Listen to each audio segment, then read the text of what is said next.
Mimi binafsi kama mbunge wa wakinamama wa mkoa wa Mara, kufanya jambo hili la kutembelea misikiti sio jambo langu la kwanza toka uongozi wangu wa kwanza mpaka uongozi wa 3. Lakini kwa msikiti huu ni mara yangu ya kwanza kuja, pamoja na kuwa hii ndio kata yangu. Nikasema sasa jambo hili kwa kuwa nalifanyia kwenye kata yangu, basi nikutane na mashehe wa misikiti mingine mingi.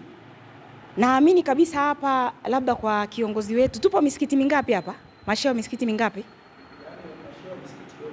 Ni misikiti mingapi? Na maimamu misikiti 25. Ndiyo. Kwa hiyo mimi niseme tu, nimeona ni vyema tukakutana sote kwa pamoja, na haswa kwa kipindi hiki tunachoelekea cha mfungo wa mwezi mtukufu, lakini pia mfungo wa Kwaresma. Mungu ana sababu kubwa sana na sisi. Ni vile tu wanadamu kuna mengine huwa hatuyaoni kiroho. Ni ajabu sana na ni jambo la kushangaza, Mwenyezi Mungu safari hii kaiweka iwe siku moja kwa mfungo huu wa mwezi mtukufu pamoja na Kwaresma. Yawezekana Mungu ametaka tuungane pamoja, tushirikiane pamoja kwa kuiombea dunia hii, lakini kujiombea sisi wenyewe, maana dunia imekuwa na majaribu makubwa sana.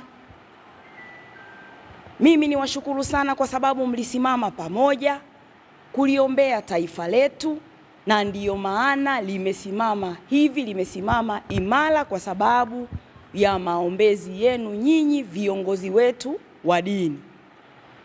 Sasa mimi nikasema hapana, hatupasi kukaa pembeni mpaka nyinyi mtuite. Ndio maana mimi ndugu yenu nimejileta mwenyewe bila kuitwa na mtu yoyote. Na kilichosababisha mimi mwenyewe nimejileta ni kwamba nimewiwa kuona mbona viongozi wanaombea taifa, mbona viongozi hawa wa dini wanaombea mambo mengi, lakini kwa nini sisi tuliosababishwa kuwa viongozi hapa tusiende angalau kuwatia moyo? Nikasema nije kuwatia moyo. Sina kubwa zaidi ya kuwatia moyo. Kwanza nimekuja kuwatia moyo viongozi wetu wa dini kwa kushare na nyinyi angalau chochote kwa wakati huu wa mfungo wenu au mfungo wetu sote wa mwezi mtukufu. Ndicho kilichonileta hapa. Hata kama kitakuwa kidogo, naomba tu mtanipokea hivyo hivyo nilivyokuja. Lakini pia nikaona ni vyema pia nikawaletea, amesema shehe hapo, sisi tunasema mazuria, nyinyi zinaitwa nini? Umeona? Nikasema na mimi angalau nilete, angalau kwa ajili ya wenzetu wanaposwali kwa Mwenyezi Mungu, na wao waswali pazuri kama vile sisi tunapolala pazuri, na Mungu naye anapenda pia kupendelewa. Kwa hiyo hicho ndicho kilichonileta hapa, lakini nikawaletea tende kidogo kwa wale waumini watakao kuwa wanakuja, angalau wamefunga, basi mtakuwa mnashare nao japo kidogo kidogo, na wao wajue kwamba tuna viongozi ambao pia wanajua kwamba sisi ndugu zao tupo. Mimi huwa sio muumini sana wa kuahidi, ndugu zangu, na haswa kwenye mambo ya Mungu huwa naogopa kweli kweli. Kuleta siasa kwenye mambo ya Mungu sio jambo zuri. Mmeongea mambo ambayo ni kweli kabisa, sisi na haswa mimi kama mbunge natakiwa niyafanye.